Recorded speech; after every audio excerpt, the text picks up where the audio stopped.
business. What do you want to talk about? Any questions at all? I'll talk about niche, pricing, all of that good stuff. Go for it. Yes, the niche. What's the question?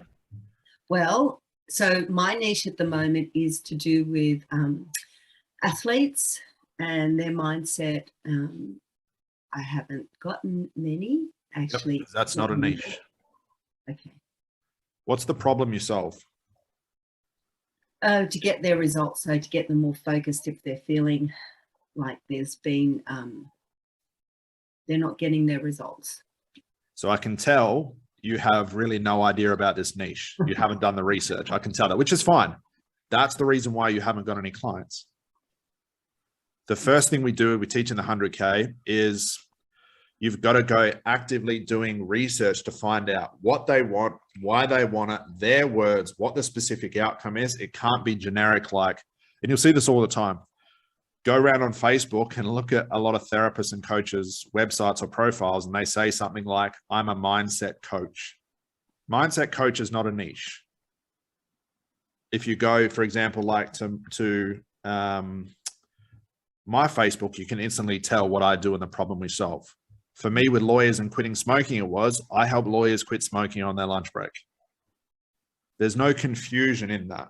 Yeah. A contrast would be like, I help introverted soulpreneurs to get out of their own way, to feel the spice of life and connect with unlimited energy to become the almighty, powerful God they are. What the fuck does that mean? And it's probably a niche out there like that. It doesn't mean anything. That's coming from the coach and the therapy language. Yeah. So you've got to ask yourself, do athletes use the word mindset, or is it something else they use? Right. You've got to do that research. Or, well, because that but I'm confused because you said, well, if you're close to that, maybe that shouldn't be what you do. That's just a consideration. It's not a rule. It's just a consideration. Right. Okay. And it's only if you find that, oh, in this niche, every time I work with that specific client, my own stuff gets triggered. I would probably rethink that niche, because it's very hard to be a good therapist when you're on. Can you imagine asking a client the hypnotic interview while you're breaking down in tears as well? Yeah. Because your own stuff is being triggered. So sometimes being very, very far away from the problem is good. Sometimes being a part of it or being a part of it helps. You've got to juggle those elements. It's got to be part of the consideration of what the niche is. Yeah. No, it's not drilling, but I said I've done like another program where they do it. They've given you the course. It's all online, and you got it. But it was a little bit arcade. And I'm not saying yours is, but I've done the go into Facebook. You don't have to, do your social media. And I've done all the lives and everything. Is there a different? Yeah, you haven't found a niche yet. So that's why it hasn't worked. You can do all the Facebook lives, YouTube videos you want, but if your niche is not right, it's not going to work. Okay. That's how I know you've missed the most important thing. Mm-hmm. You don't get the niche right, everything else is a waste of time. Okay. So if all people are taught is, build a business on Instagram, I've seen those courses out there, but don't teach a niche. They don't teach you how to price. They're focusing on one thing. Before anything else starts, you need a niche. You can do a live every hour in front of 1 million people, but if they don't care what you're talking about or have no idea what you're talking about, they won't buy your service or your product.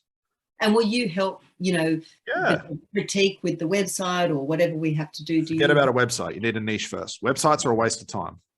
Forget about website, even as a marketer. Unless you're running ads to it, waste of time. Okay. Where do your clients hang out? Facebook, Instagram, LinkedIn, YouTube, and TikTok, probably. Yes. So we go there. No client is looking around on Google for websites. It's like when people say, Scott, I handed out 1,000 flyers. Who here gets those flyers and puts them in the bin? I do. I don't wait near my letterbox for the next flyer. So forget about flyers and business cards and networking events, because that's not where your clients hang out. We have to get really specific of where your clients are, so we know where to go and where not to waste time. Okay. We call this a fancy way, we call it asymmetry. Doing less but getting more. So for us, asymmetrically in my company, the majority of our cash flow comes from YouTube. It's why I do so much work with YouTube. It used to be Facebook. Then it went to Instagram for a while. LinkedIn has never been good for us, which is quite surprising. YouTube and Udemy are our main asymmetrical moves, and that's why I spend so much time doing content there. But we've got other students that get it all from Facebook. They get nothing from YouTube. So again, every business is different. The principles remain the same. But I can always tell when someone is not getting clients is when I ask them about their niche and, what's the niche? Well, I sort of help, I can tell they've done no research. We don't want to guess. The niche has to be spot on. Okay. All right. Well, I'm looking forward to the course. I might not let you in, so who knows? Hey! No, I'm just joking. Yeah, we get the niche done first. So we get the niche, the system, the prices, what we call your MOS, which is minimum optimum service, which ACH fits in perfectly. Least amount of time with clients, most amount of money. We want to get them a quick result. Move into sales, social media, more social media, scaling, automation, virtual assistants. I even show you how to do your accounting and your taxes because it's a part of the system. That's how intricate this thing goes. Okay. So does that make sense? How long does it, and the course goes for? It's about 8 weeks now, but it's not meant to be just sat through and finished. Mm-hmm. I don't know if Sarah Picaro is here. I always use her as an example. And she's been there for like 2 years and she only just finished it after 2 years. Yeah, I'm here. Oh, there she is. Yeah, you don't get through the week in a week. Yeah. Yeah, because the whole idea is to get too busy to worry about my course. Yeah. That comes at week 2. Yeah. But So, everything comes from the niche. Think of the niche as just important as the hypnotic interview. yeah. That's how important that is. Okay. So you can, when you do your program, it's I think it goes for, do you start it and then can get clients? Sorry for taking so long. Oh, these questions. Yeah, the whole point is to get the business, the niche picked as quickly as possible. Easier said than done. There's a lot that goes into that. And the whole idea is to start getting cash flow in the business immediately. But if you don't get cash flow, we've got things we put in place to be able to rectify parts of the system that aren't working. Maybe we need to change the niche. Maybe we need to adjust the prices. There's a lot of moving parts at the start to adjust and change and move things around until you hit the perfect ratio of everything. It's like a recipe. We've got to get those elements right. Or you can do what everybody else does and just guess. And then you can help with pricing. So that's something that you can, you know, they'll question, oh, well, that's too expensive. So you'll help with well, the pricing comes, pricing comes down to economics of a business. Someone says, I want to earn $10,000 a month. I go, great. How much are you charging? $50. What's that? 300 or 400 clients a month? Good luck. Okay. So it's not about getting back-to-back clients because that model doesn't work. It doesn't scale. We're about getting less clients at more money. And that's why I keep saying what makes an awesome client is all the stuff we've done beforehand, which is all the business stuff. They're all related along the system. And it's a dynamic system. And once you feed stuff into it, it comes out the other end. And what comes out the other end, you feed back into it. It's like a thought loop going round and round. Thank you for your time. You're welcome. Tree, go for it.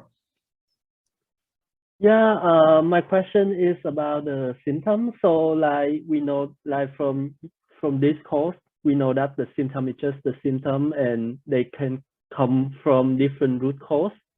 So even the same symptom, but come from different root cause. So I have the list of the symptom right now, but I don't know how to explain that on Facebook about the root cause because we know the root cause is different. Yeah. So do you have any? Yeah, when you make your content, the whole idea behind it is don't try and explain ACH in the way that you understand symptoms. Don't do that. When it comes to Facebook, it's just about just giving a very simple explanation, but it's the title of the video that has the symptom in it. That's what's important. Very rarely is a client going to watch that video all the way through, but you'll probably find, as most do, because it's the same for me, I repeat myself in every single video because it's all the same stuff that's related. So you might relate everything back to how the unconscious mind works. That's fine. Some clients need to hear it over and over, but you don't need to get into detail of every symptom is different because every client, you don't do that because they won't understand it. What's important about the business thing is you've got the video, but what gets the attention of someone seeing that you're an expert is the title. What's said in the video is sometimes irrelevant. It's the title and what it suggests it's going to talk about. And if a client sees that over and over, now they recognize as, oh, you're the expert in that. Does that sort of make sense? Because even if so the way I educated myself about the niche is I have the symptom and I search the symptom on Google and or whatever from the books. But I feel like when I'm reading the content, it doesn't really make sense to what I'm doing. Because those one is kind of like it's come to the conscious. It's not the subconscious, so it doesn't really make sense with what I'm doing. So I'm not sure, should I use that in my video or I just want to keep it really simple. So you can basically relate everything back to, hey, the reason you've still got your problem is because there's an unconscious payoff, and an unconscious payoff is this. See you on the next video. Be quick. Don't try and explain the explanation because they won't get it. And there's no point because they're not there for that. It's a meta level above that. It's, oh, I keep seeing this guy post things about quitting smoking. I haven't watched his videos, but he must know his stuff because look at all the content. But if you listen to the content, it's you saying the same stuff over and over. But it's that first initial glimpse of, this guy must know what he's talking about. Okay. Does that matter? The title is more important than the content itself. You've just got to lead your client to believe that I know something a little bit more than you. Okay, because I feel like it's weird like to talk the same thing just on every really basic. Yeah, keep it basic in your content because when it comes to therapy, that's when it gets complex. But that's again why I say you don't have to explain to your clients how ACH works or what you're going to do because they're not going to understand it. The complexity remains with you, and it's you to do that. Okay, I see. Does that help? Thank you very much. Yeah, that's pretty helpful. Thank you. Perfect. Maya, go for it. Thank you, Scott. Okay, well, I run a full-time business. I support my 2 kids doing this. I didn't really plan it this way, so I'm still surprised. And so I can see that the whole thing is not set up right. So I'll sign up for your next course, no problem. Happy to see the explanation. But in the meantime, what are the practical steps that are going to need to happen? Like what I just asked about. Now am I going to set up a new schedule so that I have more time to work with each person? Like, could you give us some practical advice on how to transition? Yep. Transition very quickly.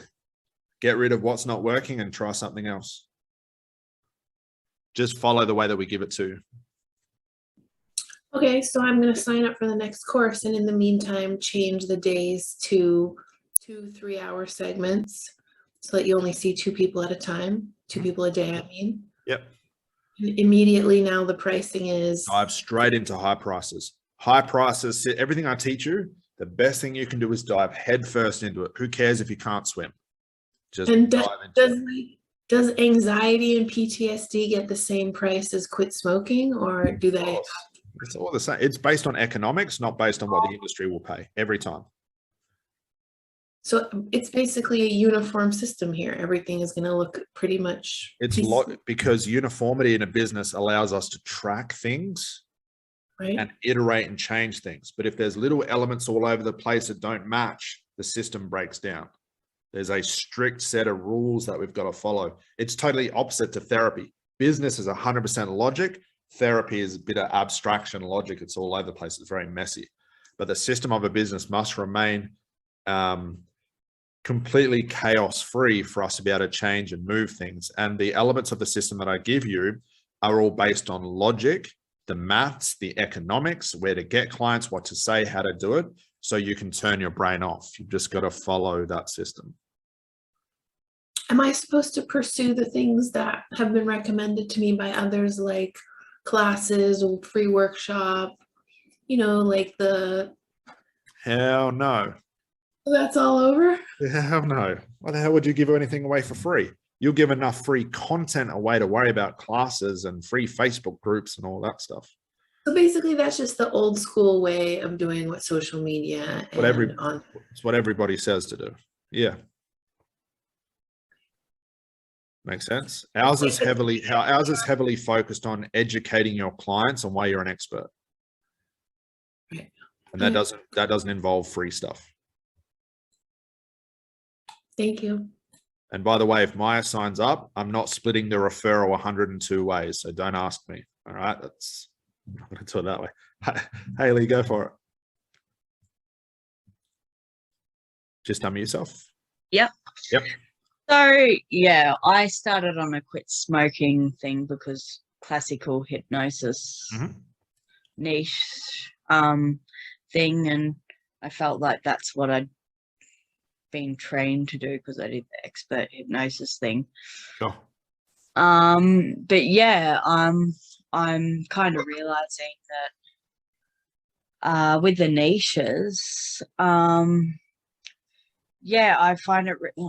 I was looking through the Facebook groups because I did the 100K. Sorry, my computer. We've got a malware problem. I don't know what's happening with it. Yeah, with the 100K thing, I'm Facebook groups finding the niches. Like now, I don't think I want to do quit smoking. I don't think it's. I can hear it in your voice. Yeah, I do not. You know what I mean? I think that was more down to what I've been trained of. Oh, that's yeah. And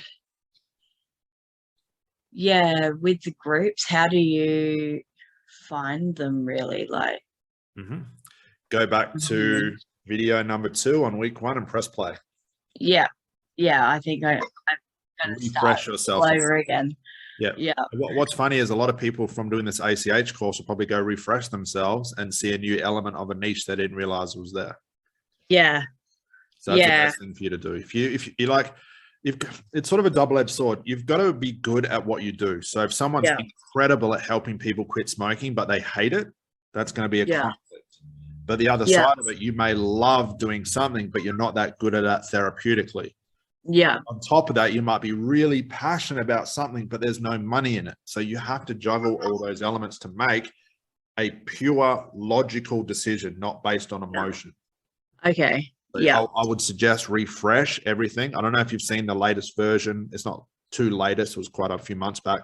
Okay. Of the symptom hunting and stuff like that. Yeah. Go refresh yourself on that. Yeah. But now look at what is possible based on what you know about ACH now. It might alert you to a niche that, wow, didn't see that one before, and that sounds interesting. I'm going to investigate that. Yeah, because I felt like I didn't have the tools. Like, felt like I was kind of just faking it because you got these scripts and stuff, and it's just like thinking that's not going to work. Yeah. So I just didn't get clients. Clients because I felt like, oh man, I can't ask someone for money because I'm just reading them something, you know, like, and so the best thing you can do, you can really tie 2 elements together. You practice the hell out of what you learn in ACH, plus you follow what's in the 100K as far as the symptom hunting and looking at logically, and you get the best at both. You find a niche where there's not a lot of competition. Plus, you become the real expert because you know what the fuck to do with your therapy. There's no faking it in between. You just get the best of both worlds. Yeah. Okay. You have to be the best at both. You have to strive to be the best at both. Okay. Yeah. Makes sense? Yeah. Makes sense. Yeah. Awesome. But remember, you got the Facebook group as well. Ask questions. If you get stuck, put your hand up. That's what we're there for as well. But you put your hand up for the ACH stuff as well. Yeah, definitely. I came across you by accident. It was so bizarre. Sorry about that. In my when I was starting the hypnosis, I did this. I won a competition to win hypnosis. Yeah. And then I was like, oh, do I need a office? That's all I searched. Yeah. And then I found you, and I'm like, no. What did I say? Don't get an office. Yeah, and I was just like, no, you're real. Yeah. You're like, this is who to go, right? Just gotta follow it. Yeah. Remember, I've been in your shoes before. That's the only reason I know. I don't know anything about anything else. Because it's all I've done. Yeah. Okay, great. Yeah, so I'm gonna just start again. Do the ACH and refresh yourself, ask questions, become a part of the group again, put your hand up, ask questions, catch up with everybody else. The only way you can fail at this is just by not doing it. But sometimes some people have to do it a lot before it happens. That's part of life. There's There's no magic to it. It's about grinding it out. I talked about this yesterday. You've got those people that become like accidentalpreneurs. They make one ebook and they're a multi-millionaire the next day. That wasn't me. I had to grind my ass off of this stuff. Yeah. That's the only way I know how to work. So there's no magic formula to this. The magic formula is consistency. Keep going. Even when it all seems like it's turning to shit, keep going. Because all the stuff you do today shows up tomorrow. Okay. Like I have people booking strategy calls from things I did 7 years ago. If I hadn't done it then and kept doing it, I wouldn't be here today. Wow. Yeah. That's the way life is. That's logic. That's pure business. All this other stuff of clear mindset blocks and stuff. Oh, well, that's what I got caught up in my training because remember they're all conclusions. If someone says, I've got money blocks, no, you don't. It's impossible. You're guessing. Yeah. That blows that out. Yeah. Thank you. Yeah. You're welcome. Henning, go for it. All right. Starting off more like with a confirmation basis from my understanding and also like what we've discussed earlier, therapy versus coaching. So unlike many others here, it seems like that, my background is coaching and I have an NLP background, but not therapy, RTT, all of that stuff. I haven't done. So now the change with ACH could be potentially now to do anywhere like as quick as possible to do therapy first with my niche, remove all the knots, and then develop over time basically a program like a coaching program, more like an automated way to say like, well, all right, now as we've removed the emotional load, here are the tactics now in support of in case my niche, just like, well, here are eating plans, exercise plans, whatever, but they are automated. They don't take up my time. Exactly. You can consume them. Here's a group coaching program or whatever, where accountability happens, blah, blah, blah, blah. And basically set it up that way. That's the way it should be set up. That's what Tanya was talking about yesterday. That's what she's doing. What makes the coaching work better is the stuff you do beforehand. Okay. But to save on time, you can automate the stuff that's pure logic, you can automate. That's why the 100K is pre-recorded. Because it's pure logic. There's no emotional stuff in it. But you could do with the ACH stuff that would get rid of everything anyway. So when it comes to do the coaching, they're so fucking open to the coaching where results just skyrocket. But to save you time and to MOS the business, you definitely want to automate that part so you're not repeating yourself over and over again. So, and that's a long-term vision for your business. And then what you can focus on, which makes it even better, you'll naturally get better at ACH. That's perfect. But your automated part of the program can get more refined. Trimming away the fat just becomes so succinct that you end up making something that is so fucking incredible. It outdoes all your competition and your prices can be 10 times as high. That's the real long-term vision of the business. Does that make sense? Yeah, absolutely. And so that basically just like means for the first few therapy clients, just practice here in the group as much as possible, just like get fucking good at ACH and just get the people results as quickly as possible. Because remember, what you think might need to go in your coaching program, you're only basing that just off guessing.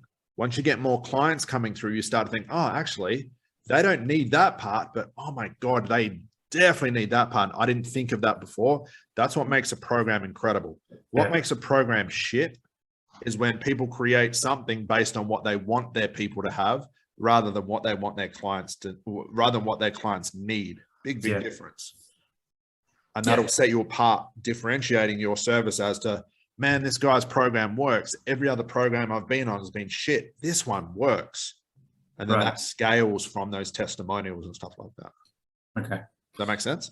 Makes perfect sense. Second question, if that's all right, more like now going into the niching. So I've done a lot of research. I've found real people with real problems that really keep on venting in groups about it. I've done now content to that for an extended amount of time, but I really struggle to pull people out of groups. So my direct outreach, they don't accept and or read that at all. So the question is it possible from your experience that you have niches where it ticks many boxes, but just like given the emotional load and the corresponding anxiety, depression, and shame that people feel that They don't take the next step. They don't take because they're just there's going to be many niches of that. And as much as, and I say this at the start, as much as we want a niche to work, if it doesn't, we've got to move on. So there are some niches that no matter how much logic and how much support, how much you give them, they've been so brainwashed in the old ways, they've just given up that there is any sort of help. They're just like, I'm not going to believe anything anybody says anymore. And there are niches like that. I don't know what they are, but I guarantee they're there. That's part of understanding the law of large numbers. Anything's possible in large numbers. So you've got to look at this, you know, they've got pain, Scott, you know, they've told me they want to pay, but it's this last thing, Scott, that I can't get them over the line and it's so small, that'll break the entire system. So if you've satisfied everything along that, done everything possible, it's either time to shift that niche and redesign it or reshape it, re-understand it, or change it and start somewhere else. But all the stuff you did beforehand doesn't go to waste. Because let's say those people start watching your stuff and 6 months from now, you have people book in and say, hey, I've got this problem and it's your old niche. So it doesn't go to waste. Someone will see it eventually. But we want to have short-term goal and then allow a long-term goal to catch up. So I'll give you a real example of this. I taught this 7-8 years ago in seminars and stuff. It fucking bombed. I couldn't get it to work because there's a lot of more elements in traveling and training seminars and trying to have ACH live. It was crazy. I gave it a big break and all we did was the 100K. I focused all of my attention on that, did about 6-7 years straight. Got that working. And lo and behold, look what showed up again. Everybody wants to learn my therapy. And now this has taken off bigger than 100K. Had I not done it back then or realized that it'll probably show up later, I would have lost out. And so that basically, and I totally appreciate that, but that is now like one option. Like you do everything right, but it's just like the time is not right. The other option is like not niched enough, that I see that like it's not, like it's still too broad and people don't. Because your content will narrow it down. So the words that are used on your banner will never motivate someone more than the content, because your content, you can get very specific about each detail. People read your banner, they just have to know what it is that you're doing. Changing a word from the to and, you know, just as an example, will make no difference. Right. It's better to get the symptom, all those extra symptoms to narrow down. It's better to get that in the content and leave your banner the same, because ultimately what's going to happen, I could take my banner away from all of my social media and everybody would still know what I do because of the amount of fucking content that's there. But the banner is just the easiest place to start. It's the lowest hanging fruit. You build content out of that. And then after a while, you can get rid of that banner and it will never worry again, but people will just associate what you do because they can watch all your content. Does that make sense? Makes sense. And now in this case, so I've created a whole lot of content based on fairly recent symptoms. So every day I basically redo, all right, what's the latest question? And I answer that in video. I get traction over Instagram. I don't get sales, as in I don't get strategy calls. Like there are people interested in the content now. And so you would think. Doesn't work like that. If they were going to make a decision, they already would have. I would honestly look at changing the niche. You've been in it for a while. And it is not, and I will just like mention 2 more things on that, because on the one hand, I literally started downloading Instagram with this, like, so I have 0 following, and creating a following creates a certain time, developing trust to potential clients it takes a certain time. Do you see more that as a reason, or is it that 75% of my target clientele is female and potentially overweight, and I'm this skinny dude? You're drawing conclusions. No, you've got to take a step back. If they were going to book strategy calls, they would have by now. Okay, based on the amount of content and how long you've been doing this. I could grow an audience. I could have an email list of 20,000 people and have it for 5 years and have no one not make a sale from it. So the numbers are irrelevant. Okay. numbers help because it's more people seeing that stuff. But what we're looking for is a niche that's ready to take action as quickly as possible, not have to go through the whole trust and all that sort of stuff. We want them to basically make a decision straight away. So the only thing that's stopping them, and it could be anything that's happened inside their head, that last part of the puzzle, those people aren't there yet. It doesn't mean they won't be there in the future, but then you've got to ask yourself, am I happy to push this for 6 months? Because it might take 6 months. It might take another month. It might take 3 years. It might take 10 years before all of those people jump. Or do I go somewhere else, get traction from that, and know that other stuff will come eventually? Some niches take time to build up. Some niches are very quick. It's where are you and what your goals are for the business. That's a decision you'd have to make. Yeah, and I understand that, and maybe just like to share that. So I now have potential access to understand a very different niche, and that is also like that feels emotionally, from my perspective, that feels much closer to me and my background. I will get more insight with more people talking to them, like literally talking a lot to them. So I reckon that I will get a lot of symptoms, a lot of major pain points, and therefore a new opportunity to re-niche. But in the meantime, it's like I have short-term pain. So the question is like how to bridge that short-term thing. Yeah, I know what you're saying, because we talked about this over Messenger, and I said do both. Yeah, and that is just like highly time intense, and just like keep grinding and see what happens in both areas and see where the opportunities come up. What other choices do you have? I'd work 24 hours a day, 7 days a week to get a business going. I did at some points because my business is going elsewhere. What other choice do people have? I gave up everything. It's not a smart thing to do, and it's definitely not healthy. But remember, if you want certain things to show up that are more abstract and don't happen often, you've got to do the things nobody else will do. Yeah. Elon Musk talked about it, and I only use him as a reference because he's an entrepreneur. He worked for 7 years straight, 7 days a week without a holiday. Yeah. 18-hour days. And people go, oh, that's terrible. We wouldn't do that. There's a reason he's the richest man on the earth. Yeah. Yeah. And it's through that. So it's a decision the entrepreneur has to make. But you've got to give, the only choice I ever gave myself is either I make this work or I give up completely. There's no in between with me. Yeah. It's either full or not. Okay. Last question, promise. There are some people that say like, well, it's not about the product or the niche. It's just about finding an offer that is too good to be true, and to if there's a market, if there's demand, you just need to find what the market is looking for, and then it doesn't matter, like all the other fluff around doesn't matter. Mm-hmm. What is your view on that? That's exactly what we teach in the 100K. It's exactly what it is. That might potentially also like include to lower price and say, well, hey, this is a no-brainer because it's so good. Price is irrelevant.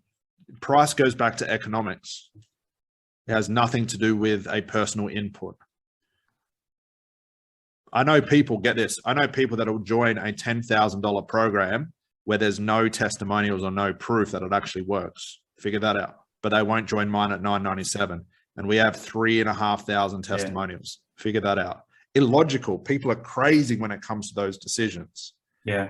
What makes a product in demand? Does it work? Yeah. And that's testimonials. Yes, that's the only thing that matters. People say, no, it's the copy. It's the sales page. It's the funnel. Fuck off. It's not. It's does this thing fucking work or not? Yeah. And I'm living proof of that. We don't have sales page. All my sales pages have spelling mistakes.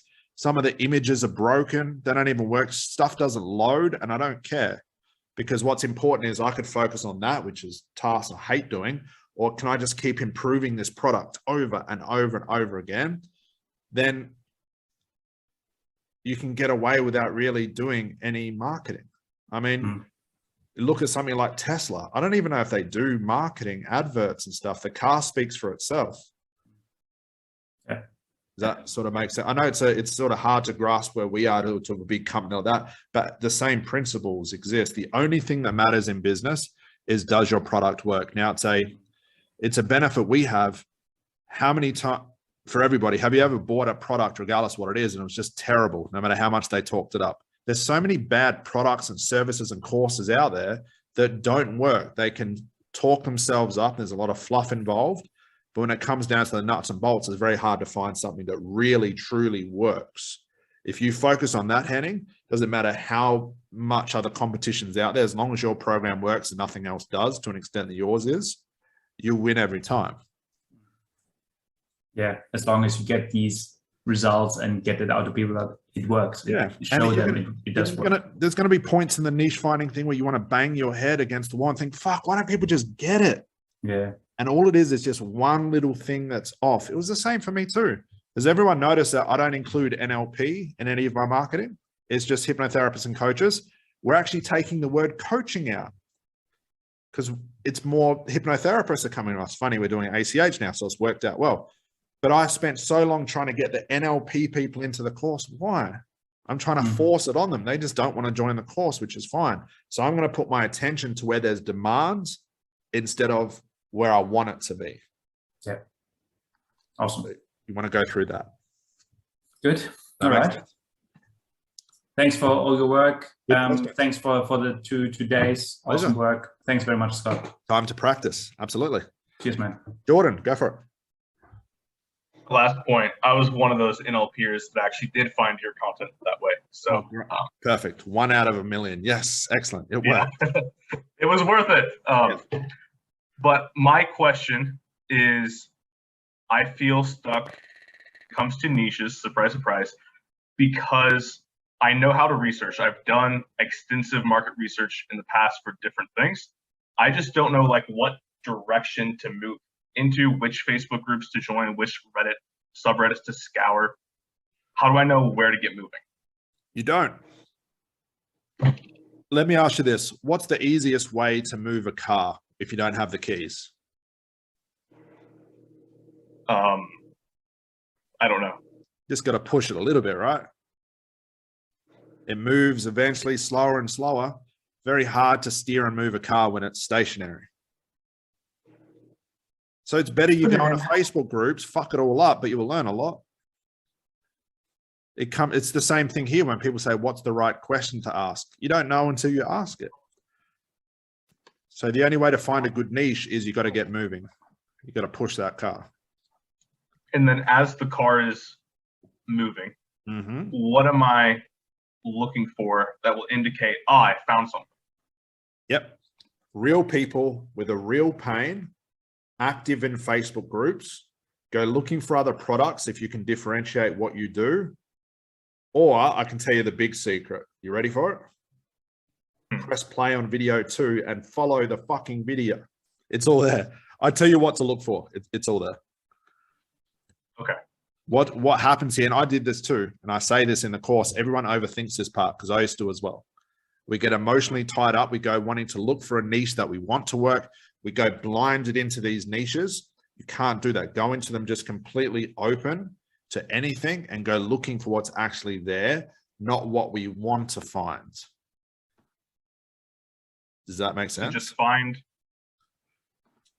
find problem groups, like anxiety, depression, whatever. Find profession groups support and just treat it like an ACH session. Like just what's the problem and go from there. What's the problem? Yeah. And as long as the groups are active, which means that we've got people to pull out of those groups, there's a real pain. It's not some fantasy pain that we've come up with. Like, I want to help women who were abducted by green aliens, but not gray aliens, because that's what I'm passionate about. That's not a real, that's made up in your head. And you can be passionate about that all day long, but if it doesn't exist, it doesn't exist. So I did some research last night after we finished. I stumbled across some social anxiety groups. Yeah. And people were saying things like, this feels like it really held me back in my career. Like I'm not getting promotions because I don't know how to speak up. Like that felt like I was starting to get to something. Is that the type of thing that could count as, aha, I found something? Okay, cool. It's a real problem. It's when people are asking questions in a group, what are they doing? They're asking for help. That's how the 100K got put together. That's why ACH exists in this format now. because I went through the groups and I found out what are all of the, I've got it in the whiteboard through there actually. What are all of the things where people are stuck?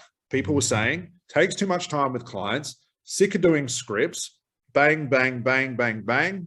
And I went, ACH covers a lot of that, but how can I make ACH cover all of that? Redefine, rechange, resuit and everything. And here we are. It's not based on what I want people to learn. Excuse my language, fucked it up in the past because I started to teach people what I wanted them to teach because that was pure ego. And then I wondered why I'm spending $20,000, $30,000 on Facebook ads. That's my experience of paid ads. Why are only 3 people showing up to my course? Now I run no ads and we've got 147 showing up because I'm feeling a desire, a need. So when people read the ACH stuff, they go, oh, that's exactly what I need. But they don't realize I actually took it from them because they were asking those things in the groups and on social media. I've taken those things and thought, how can ACH solve that? So when you go into the groups and you start looking for the problems, you start looking at that and think, can I solve that problem? Now that you know ACH, you can solve anything because what they're saying is the symptom. Does that make sense? Yeah, I feel like I actually have a fucking clue what to do for the first time in a long time. So thank you. You're welcome. But remember, you got the Facebook group. Ask these questions in the group. Annoy me with them. Tag me in it. That way you don't get stuck. But trust me, all the issues that people have with the business, I've been there. So that's why I'm always saying in the program, hey, don't do it like me. Do this instead. Yeah, and I'm 99% sure I know what you'll say to this, but with social anxiety, is there any red flag that you see there with people because they have it would not be likely to reach out? No, you won't know until we try. Okay. That's I know there are a couple of students who are in social anxiety niches and doing very, very well. I think Ava, I don't know if Ava's here.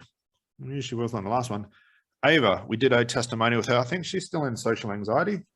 Is she on social? Yeah, it used to be social anxiety, something like that. She's crushing it.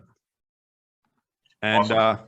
I think she only works from YouTube. Last time I spoke to her, she says, I'm getting all my clients from YouTube. I don't even do Facebook with that anymore. And she's booked out a couple of months in advance. So it's a real problem. And yeah, she's making it work. But the only way to know, the only way to answer these questions lucidly is you've got to try something. Make sense? Perfect sense. Awesome. Make sure you're in the group. Make sure you ask questions, man. Sounds good. Awesome. Karen Hill, go for it. Hi, Scott. Hi. Thanks. Okay, mine is the same as a lot of people's, back to the niche problem.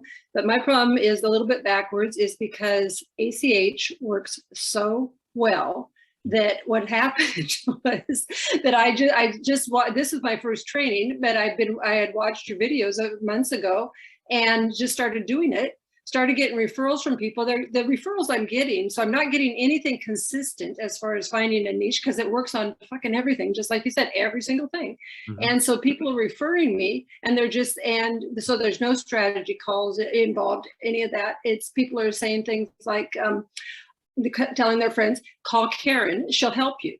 I don't know what she does, how she does it, whatever your problem is, just call her. And this is, I'm making money doing this. And so but I know I need to actually stop and pick a niche. Yeah. I mean, to make a program work, because I've been through the 100K program. Mm-hmm. And my problem then was I had PTSD, which I didn't find a very, yep. Yeah. And thought that the program didn't work. I these people didn't want to pay for it, basically. But so is it the same thing? How do I mean, because, and even today I did one with imposter syndrome, and, I've done them for so many different things now. Mm-hmm. How do I, and when you say passionate about something, I'm passionate about all of them. So how do you actually pick? I think that. Yeah, I know where you are. You've got to be passionate on the business side to just pick a niche and knowing that anybody could come in at any time for anything. So even though I had smokers, I had people booking in for everything you can imagine. Yeah. But my marketing was all smokers because I needed to have control over that. I needed consistency and control in one area. Pick something, it doesn't matter. It doesn't matter if you can fix it all. Just pick something and you've got something to market and get consistency with. Knowing that anybody can come in with anything because that's exactly what they're going to do. The marketing gets people in the seat. What happens after that is anybody's guess. Okay, so But the referrals from other people outside your niche, they will come in, and over time what will happen, guys, is you just get known for just being a good therapist, and referrals will pick up, and you can stop the marketing side because now you're just known as Karen Hill, the best therapist in the world. So you've got to start somewhere. okay, so now I do have to go actually pick something, even though I can do, like you say, any of it because it works for all of it. Just find a niche. Just find a niche that with the most willing amount of participants to get that under control, knowing that they're going to come in with a problem that's not the problems that you're going to be working on, and expect more referrals to come in. So that way you're getting control over both sides.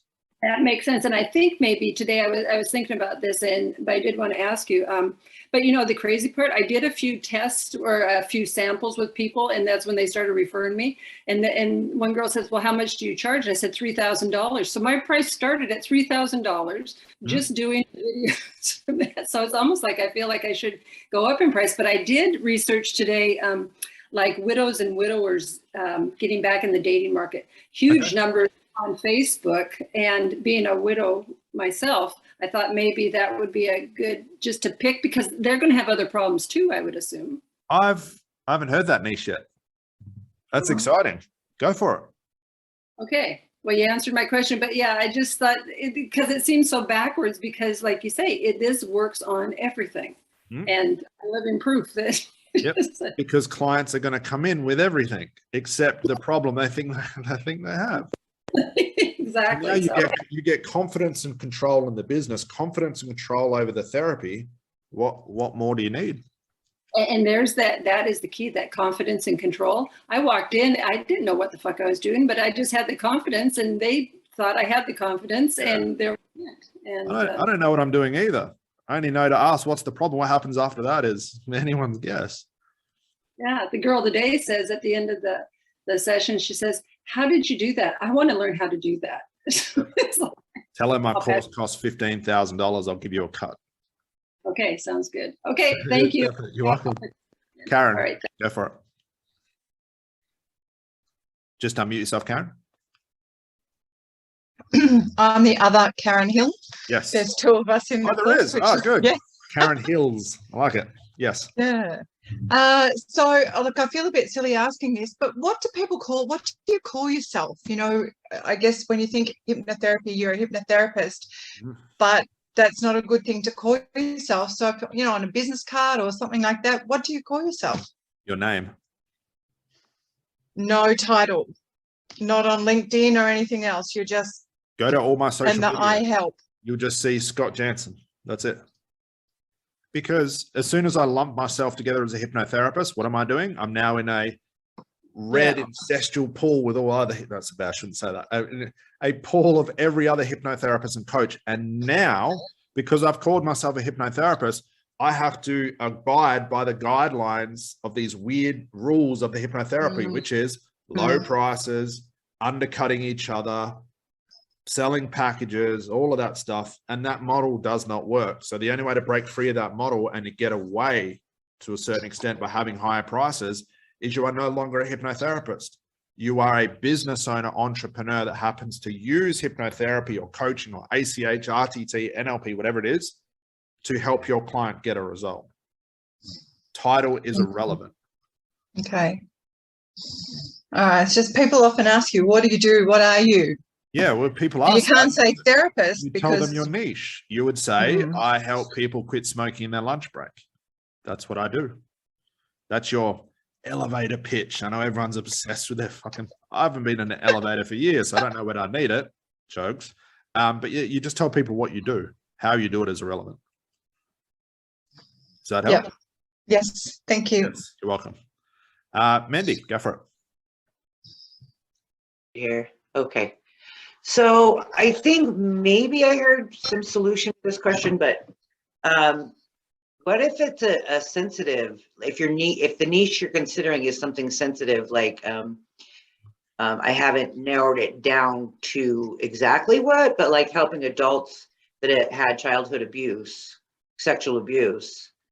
And like, is that marketable, or is that like going way too in a direction that's... It's definitely marketable. However, sometimes those keywords Facebook can flag and they'll delete your post, or they could delete your account. YouTube will do the same and all that. So you just got to be careful sometimes with the words, but it's still very marketable. I just don't know what those hot words would be that go against marketing practice. Okay. So, I mean, I do plan on taking the 1000K program. So is that something you'll be able to help me walk through? Yep. So first thing. Okay. Yep. Okay. That was my question. Thank you. 20, go for it.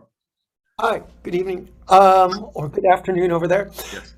Anyway, I think my question is I did RTT, started doing sessions with that, took the 100K, and then got completely stuck in the first week of 100K.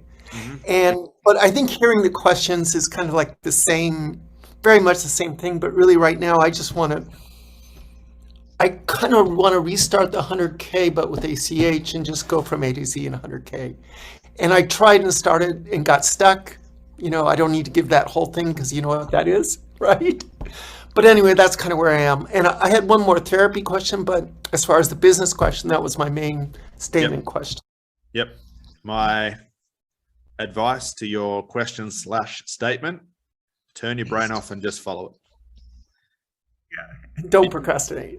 Even when you're stuck, even if it feels weird, it feels scary, you get anxiety, you lose sleep over it. I don't care. Do it, because eventually it'll sort itself out. Okay. Go do it. And a quick therapy question Sure. is the difference, like what you're saying is, you know, you don't want to cross the line where you're trying to fix the problem for the person. You want to have that distance to be objective, I guess, like where you care about the result, but you're not so wrapped up in the person or whatever that drama is. Yep. So how is, you know, the one thing is like sometimes I do like to find things that I feel very passionate about what I'm doing, that I do those things I have purpose and all that kind of good stuff, but that I don't cross that line. Sure. Just how do you navigate those two different things? You've just got to be very aware of the questions that you ask. That's it. That's all you can do.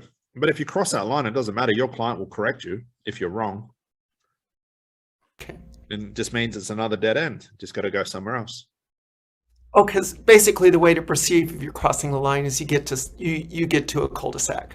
Yeah, client rejects it. You say, well, what you should do with that is go do this, and they say, no, I don't want to do that. It's rejected. Go somewhere else. So instead of trying to find out what they should do, find out why people are stuck there. That's a big difference. And then you proceed from there. So we dig into the problem. Okay, thank you. And I think going back to do 100K after this is my first time to do the ACH. I think even though I took RQT, I think this is a different perspective for me. Of course it is. Principles. Principles, principles, principles. Make sense? Maya. Scott, sorry, before Maya jumps in, I just want to say thank you so much for these brilliant 2 days. I've really loved it. You're welcome. Thank you to all the people who took part in the demos as clients and therapists, and all the people that want to practice. It's 4 a.m. here and my eyes won't stay up as I've got to crash. Please go get Thanks some a lot, rest. guys. See you You're all welcome. soon. Thank you, Paul. Bye. Just give me 2 minutes, guys. I'm going to get some water. So just bear with me and then we'll come back to questions.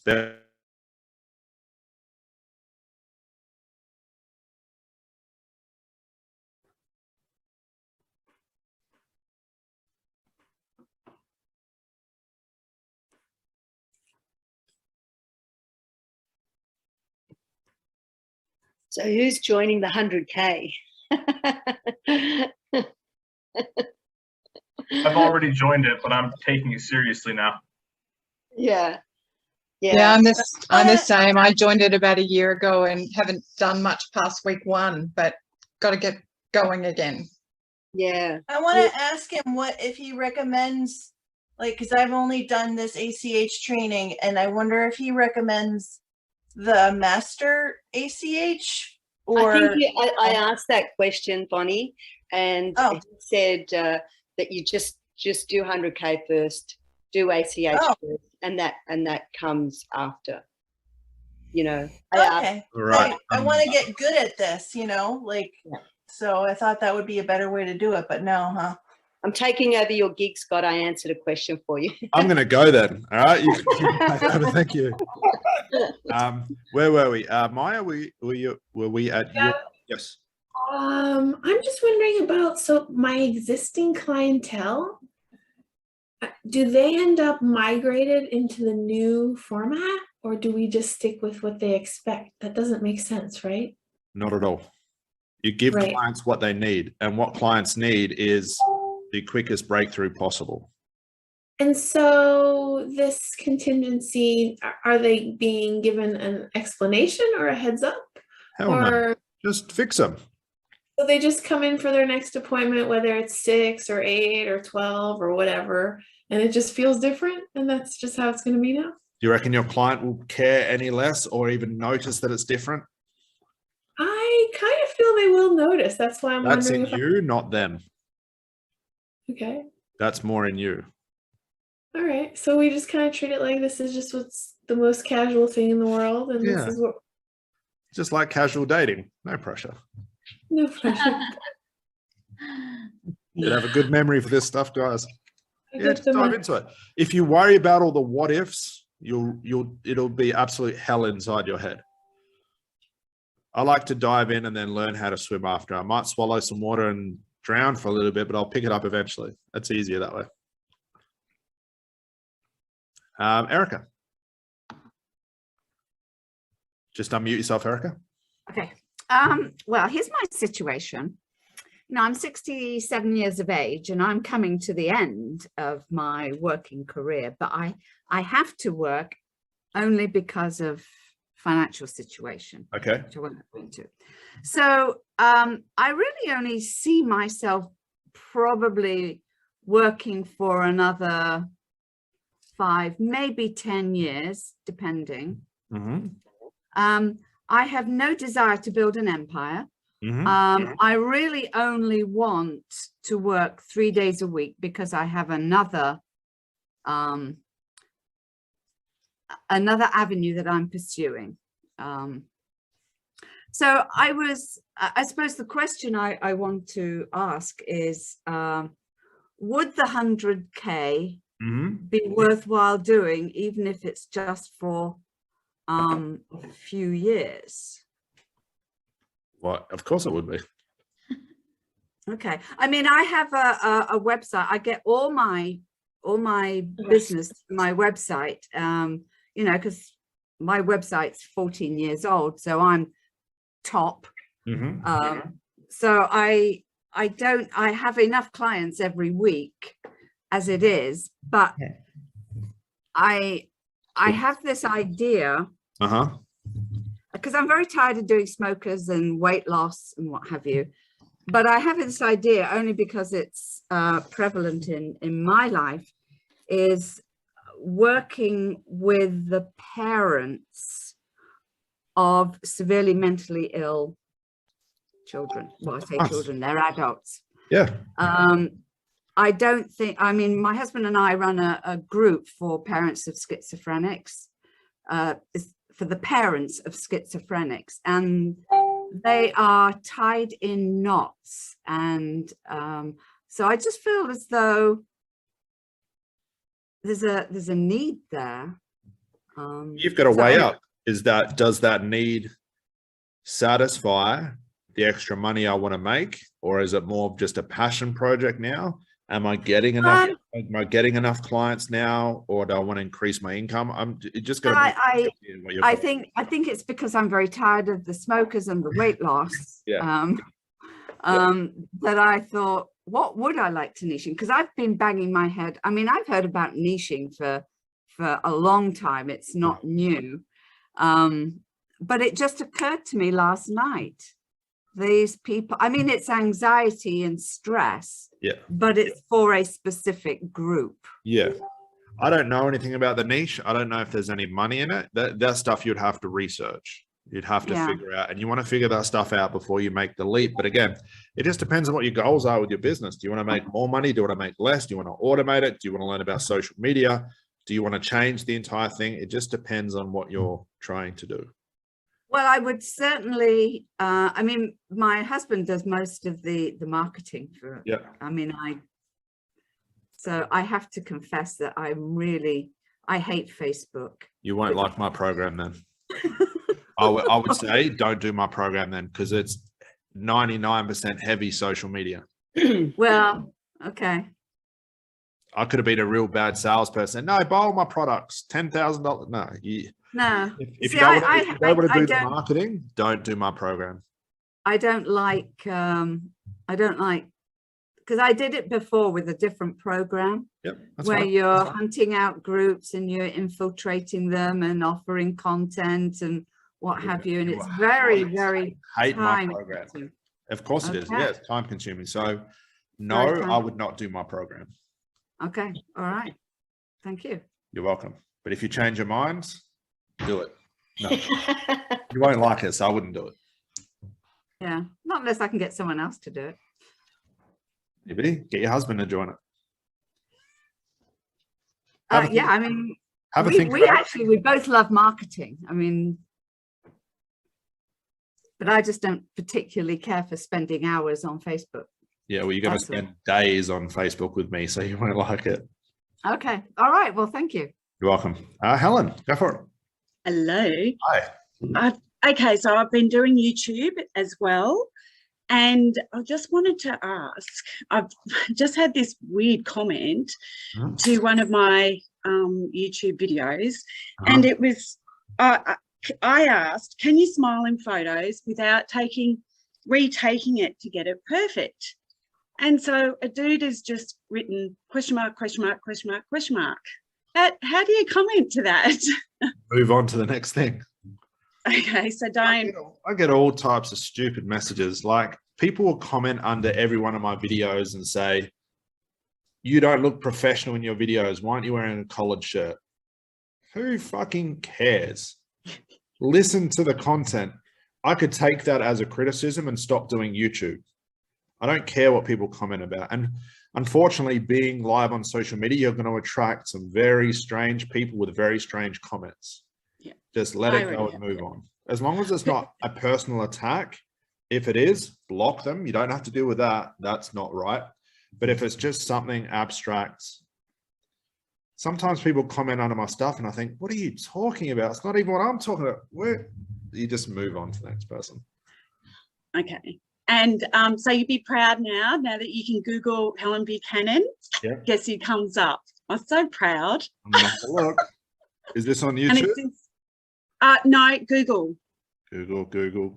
Not sure about YouTube just yet. I'm How do you getting spell there. your last name? Buchanan, Buchanan. It showed up. I didn't have to type it all the way in. I've got to finish. I've got to tweak it because I'm moving. But yeah, it's been so inspiring because I'm like telling everybody, can you just Google my name? And I'm like, oh. Greater Newcastle area? Is that you? Yep. That's you. You're second. Okay. But there is another Helen Buchanan. I know. We've got to bump her off. Yeah, we need to get at her. Or let's get rid of her. No, but you're second. Well done. That's awesome. Thank you. So it's just, yeah, that's, has been inspiring me as well. So still a long way to go. And I just want to let others know, because this is my second ACH. So I practiced with another coach last year, and I now have been 6.5 months not drinking alcohol, not having the problem. It's absolutely incredible. It's changed my life in so many areas. It's just magic, and it inspires other people. Yeah. Was alcohol the problem? No, of course not. That's why it worked. Good job. Well done. That's awesome. And isn't it a lot more confident when you have your own little breakthrough with this? You think, oh my God, it can work. Yes. Because, yes, because I knew what was coming. I knew what the therapist was going to say, and it still fucking worked. How does that work? Yes. Imagine what and it's it was like the with most- people that don't understand it. Yes. So it's good to be proof, but it's phenomenal. The changes in me it's made. Yeah, because remember that one problem connects to a lot of stuff. And when you change a root cause problem compared to just a symptom problem, it has tentacles and everything. That's how stuff unfolds, where everything starts to change. And that's why your prices are so high, because that's inevitable outcome of all your clients. Everything changes. Well, I thought, oh, imagine the money I would have saved not buying alcohol. It's part of the future value deck in the training. Yeah. Although I've become Deso driver. You're that boring person. Yeah. I used to be that person with my friends. I said, fuck this, you're not even paying for petrol. I'm not picking you guys up anymore. It's ridiculous. Yeah. That's fine. Let them Thank you. What happens while you deal with your business. Excellent. Thank you. Well done. Great job. Johan, go for it. I have two things, Scott. The first one is just a comment. One of your previous students, also from South Africa, she saw me in a group and she contacted me, and I had a great chat with her. And was that Marie? Yeah. She said just to encourage the people that are still on the fence, because I think she's been doing it for 6 years or so, and she said it's going so well, extremely well. And something for us that's also have difficulty with posting videos and make any posts on social media. She said that they all have a ripple effect. Even stuff that she did long ago now will bring in a client. And she said in the beginning, when she went on to podcasts, invited to do podcasts, she thought, oh, business is going to just like boom. And it didn't happen immediately, but later on, people will say, oh, I saw that podcast, or I listened to that podcast. And now she's doing so amazingly well. So just to encourage the other people who's not there yet, and to let them know that it's good to see your ads of all the thousands of people posting this, but when you hear it from a real person talking to you, it makes a very big difference. Did Marique tell you why she joined in the first place? No. She read my post and she was so furious and angry with me. She wrote a very angry post. How dare you? How dare you? She messaged me, and then about an hour later, she was a student. But it comes down to what I say in the program. Your content needs to irritate people to tell them the truth. And if it pisses people off, but it has a level of truth, instead of just all the fluffy bullshit that everybody else posts, you now become the expert. Ask her about it. That's how our relationship started. She hated me, but she saw the light. Okay. Yeah. Perfect. Yeah. Thanks. And another thing about Facebook again, I'm having trouble with people. I know you said it takes time to get people, but I'm stuck there waiting on Facebook and trying to build more connections there. But should I just move on in the meantime and just do the YouTube and other stuff? Yeah, you want to do everything simultaneously. Facebook does take time. It's getting slower, and then it will get faster. It's irritating. Slow. It is. And what's funny is I only used to teach Facebook. So that's when it was really irritating. That's why you do YouTube and Instagram and LinkedIn. You do all those things at the same time. Some are slow, some are fast. But we call them fractals. Fractals is if you have something big, it looks the same, but if you zoom right in, it's also the same. You see fractals in like seashells. That's the same small as it is large. Okay, it's the same thing with social media. All the little fractals that you create one big, large caricature of this is why Johan's the expert. But you've just got to keep chipping away at all those things. I know you said that you did not have much success on LinkedIn, but are there other people doing well on LinkedIn? I have a very big that's just my niche, which is really surprising because every therapist and coach is on LinkedIn, but we got zip from LinkedIn. I was really surprised with that. But the only way I knew that was to do it relentlessly and then take the feedback from it. Okay. That makes sense? Okay. There are some so students. I will focus on the other stuff more, but I'll do Facebook in the meantime, but I'll continue with the rest as well. You want to everything simultaneously. Make the biggest splash possible. Make sense? Okay. Thank you so much. Yeah. You're welcome. Barbara, we'll get last two questions and we're there. Barbara, go for it. Yeah, so funny that pissing people off just came up before because that was exactly my question. I I had just posted something and I was really pissing people off, but there's still this people pleaser inside myself. So there's like this learning to become anti-fragile, but also not hurting people, you know. It's, I feel, it feels. You're telling people the truth.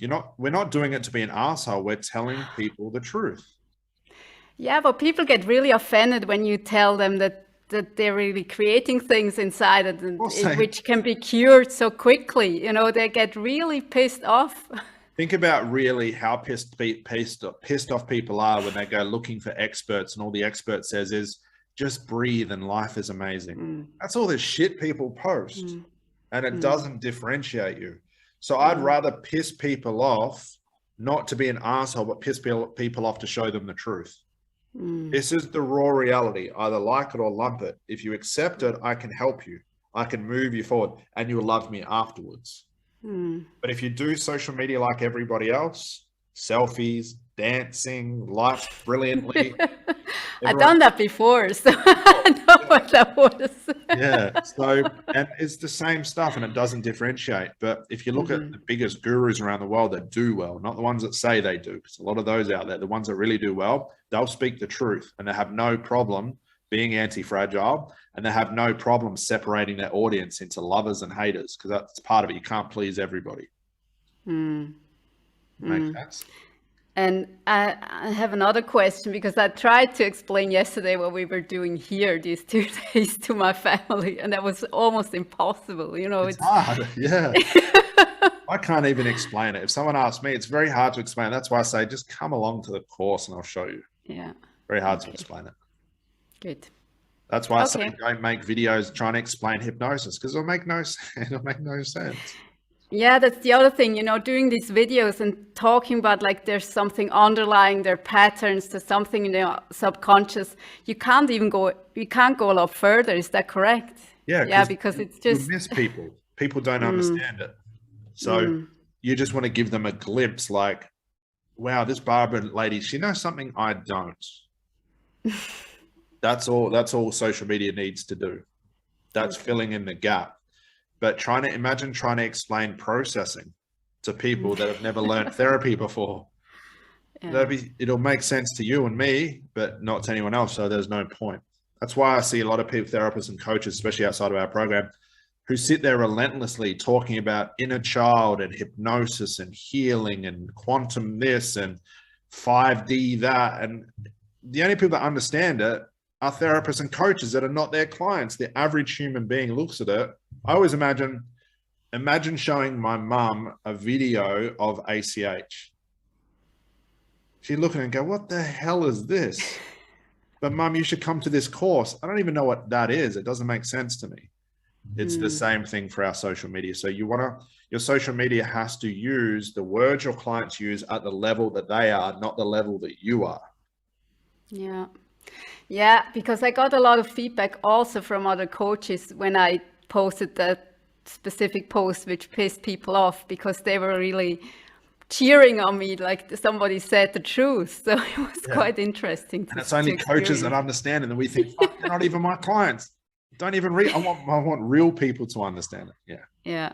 But that's part of the learning experience as well. Right. Thank you. You're welcome. Tanya?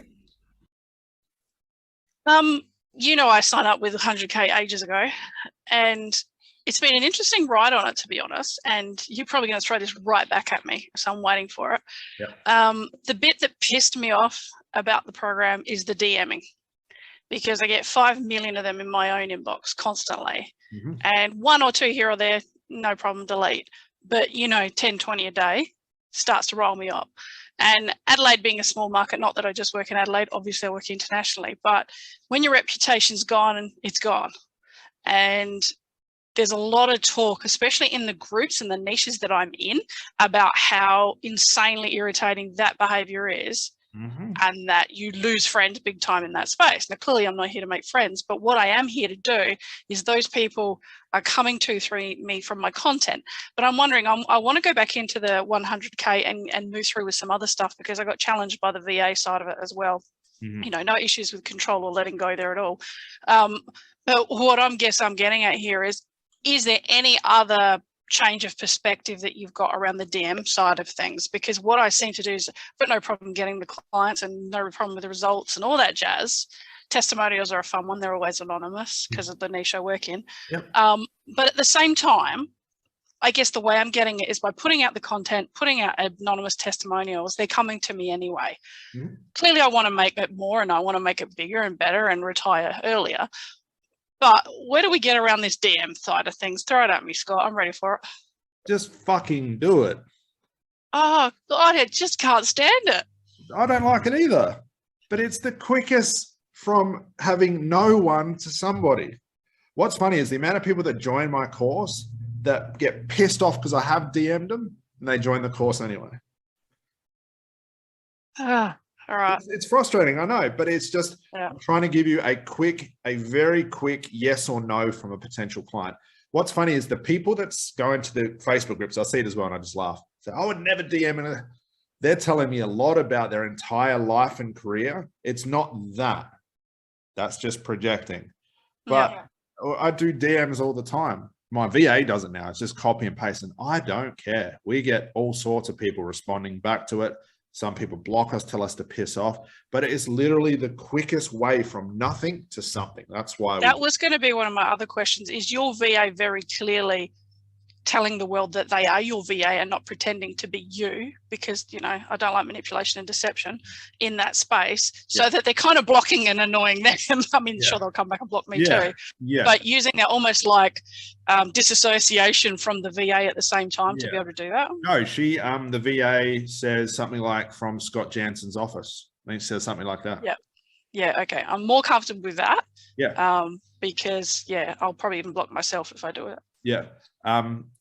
The VA thing, the DM thing, I get it. If you don't want to do it, don't do it. But it's simple. It's copy and paste. Let's imagine I copy and paste 100 messages and I get 99 people saying, fuck off. But I have one person who wants to pay me $4,500 for my therapy maximizer. Was it worth it? Yeah. I had that last week. Yeah. So I'm going to ask you about the therapy maximizer side of things, because I'm at that head butting point of scaling and going, I've got to start doing one-to-many. I do one-to-many on the speaking side of things and the speaker's work I do. But in the therapy side of things, you know, the coaching side of things, that's got to go one-to-many. So you did mention though that using ACH, not necessarily scalable to one-to-many. So is there purpose then in going into therapy maximizer if using this approach? Yeah, because you want to start making an online program. But we also teach things like Udemy, which is short courses, passive income. That's awesome. Okay, that alone will probably substitute your entire therapy career. But if you're butting ahead with time, like I'm running out of things, the only evolution is to go to groups or online programs. Yeah. But here's the funny thing. You want to start doing that now, because once you retire, or you want your online program or your Udemy programs to be giving you money while you're sitting back drinking coffee with your husband. I'm actually setting it up now. Everything we're doing now, and I'm just about to turn 39, everything I'm doing now, I'm setting up for retirement later. I want YouTube and Udemy to be my income for the rest of my life. And if I do that now, it'll pay off later. Yeah. So therapy maximizes that sort of path that you're talking about. That's the only evolution to make. Now, here's the funny thing. The people who are on therapy maximizer go from one-to-one where they were charging $2,500, but now one-to-one becomes the premium product and it's double the price. And they're well, I'm looking at that 10 grand mark. So why you not? know, getting to that's the transition I'm in now to go, all right, screw you lot. I don't want to work with more than one person a month. 10 grand, I'm fine with that. Yeah, and if someone turns around and says, "Oh, Tanya, I can't swing that. That's a lot." Great, I've got an online. You're not my client. Or I've got an online program for $1,000. Do that instead. Yeah, it's a win-win. That's the only way to scale, is because time is the biggest. Time's money for us, as you know. Oh yeah, absolutely. Especially, you know, and unlike you, I'm split between the kids and the rest as well. So I do want to enjoy my life. It's this is the long game for me. Yeah, Udemy and things like that is stupid. I mean, we get Udemy to between about $5,000 and $7,000 a month. I don't do anything for it.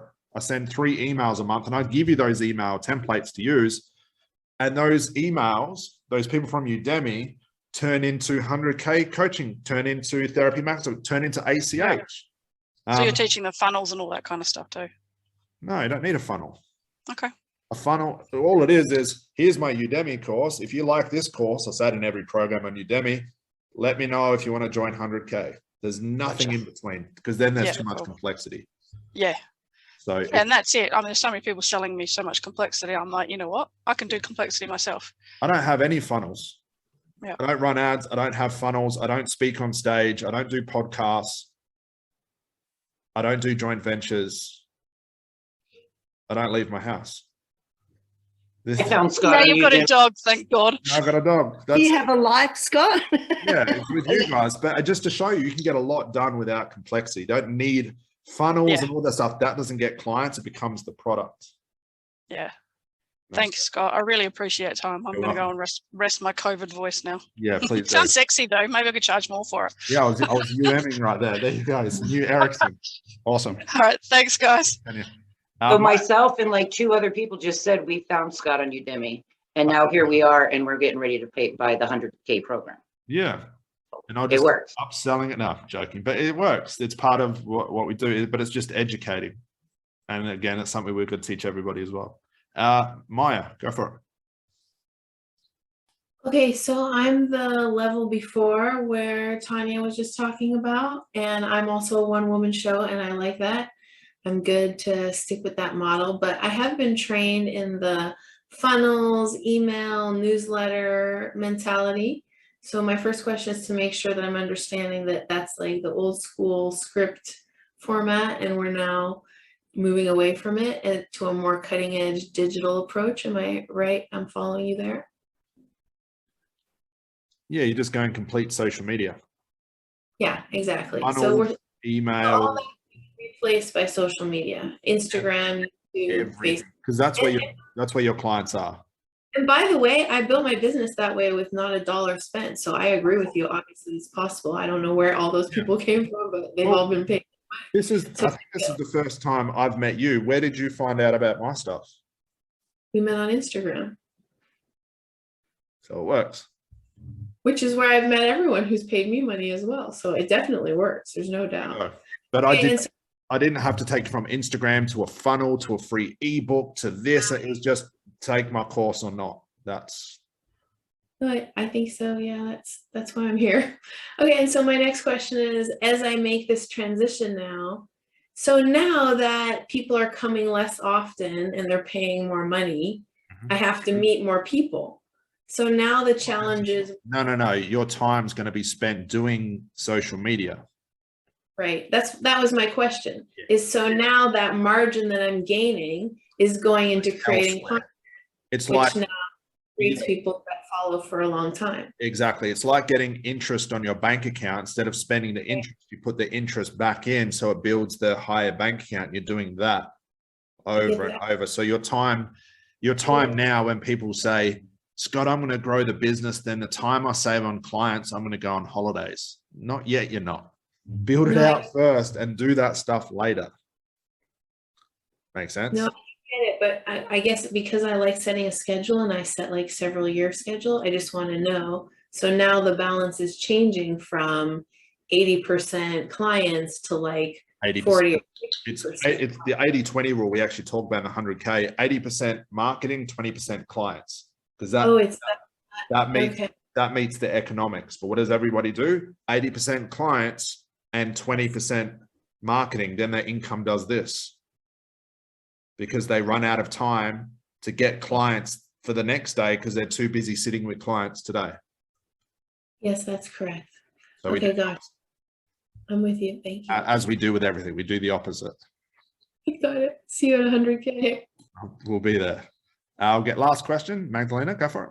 Yeah, sorry, last question. Putting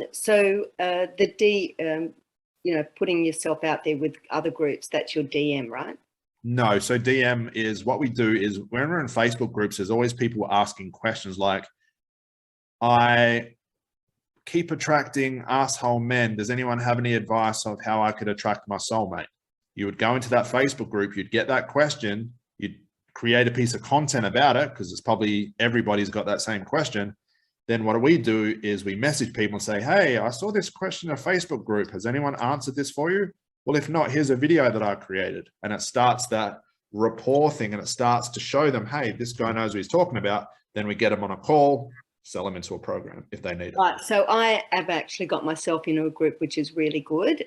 It's a holistic wellness kind of thing. And I have done a DM to somebody.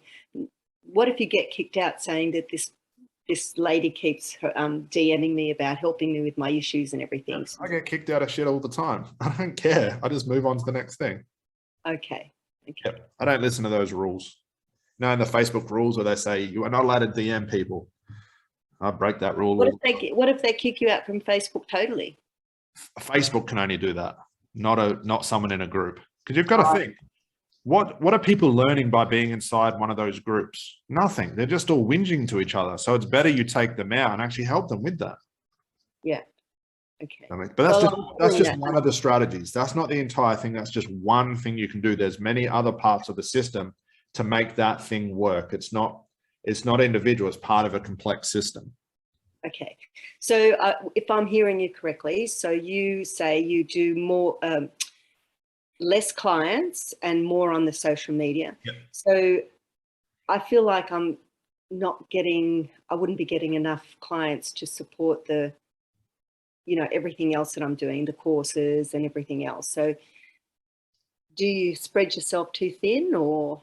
The only way you're going to get clients is doing the social media. Yeah. Okay. So if someone doesn't, it's funny, people say, I'm not getting any clients. And I say, you doing social media? No, but I can't figure it out. I'm not getting clients. The answer's there. That's the only way to get clients, is to do social media. The more social media you do, ultimately, the more clients you will get over time. The less social media you'll do, the less clients you get. It's a simple equation. And because we're not having to see as many clients, because our prices are high, I don't have to invest my time in sitting in front of people over and over. I lose money by sitting with people, with clients. Yeah. And the longer I spend with them, the more I have to distribute that income over long periods of time. The economics gets thrown out. Okay. Makes sense? Makes perfect sense. So I'll see you at well, I won't see you because it's an online course. Yeah. Remember, I might not let you in yet. I don't know. I've got to think about it. You know what the details are. Yes, you will. All right, guys. That is Bye.